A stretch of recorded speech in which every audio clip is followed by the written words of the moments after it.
Friends, this is Sonika और आज हम बात करेंगे कैश रिफंड के बारे में। दोस्तों, कैश रिफंड बहुत ही इजी होता है अप्लाई करना, बट थोड़ा सा टेक्निकल चीज़ें होती हैं इसके अंदर जो आपको समझने वाली हैं, तो वीडियो को एंड तक ज़रूर देखिएगा। जो थोड़ी सी ठंड लगी हुई है तो प्लीज़ कोऑपरेट विद मी। तो कैश रिफंड की बात कर रहे थे। कैश रिफंड होता क्या है दोस्तों? सबसे पहले आपको ये समझना है, जब आप जीएसटी का लॉगिन करते हैं तो सामने आपको इलेक्ट्रॉनिक लेजर का बैलेंस नज़र आता है। उसके अंदर 3 कॉलम होते हैं, पहले 2 होते थे। एक तो कैश का कॉलम होता है, एक क्रेडिट लेजर का कॉलम होता है और एक नीचे रिवर्सल का अमाउंट अब आने लगा है। पहले नहीं आता था दोस्तों, अब आने लगा है। रिवर्सल का अमाउंट वो होता है जो अमाउंट आपने अपने हाथ से ले रखा है और जो गलत है और आपने उसको रिवर्स करना है, ये होता है रिवर्सल का अमाउंट। और जो क्रेडिट लेजर होता है, क्रेडिट लेजर होता है जो आपकी परचेज़ का इनपुट होता है और जो आपकी सेल का आउटपुट होता है, उसको आपस में सेट ऑफ करके जो बैलेंस बचता है उसको कहते हैं वो क्रेडिट लेजर का बैलेंस। अब तीसरा बैलेंस होता है फ्रेंड्स कैश लेजर का।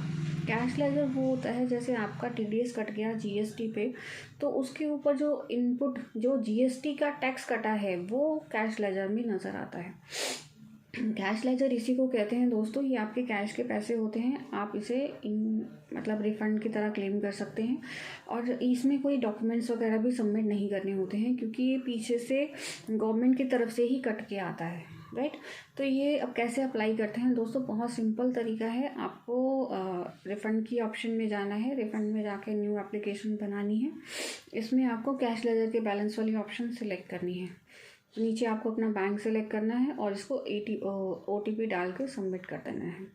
अब टेक्निकल बातें यहाँ आती हैं दोस्तों। जब भी आप ये कैश रिफंड अप्लाई करेंगे तो 4-5 चीज़ें आप ध्यान रखेंगे। पहली बात, आपका जीएसटी में आधार का ऑथेंटिकेशन होना ज़रूरी है। अगर आपका आधार का ऑथेंटिकेशन नहीं हुआ तो आपका जीएसटी का जो कैश रिफंड है वो अप्लाई नहीं होगा।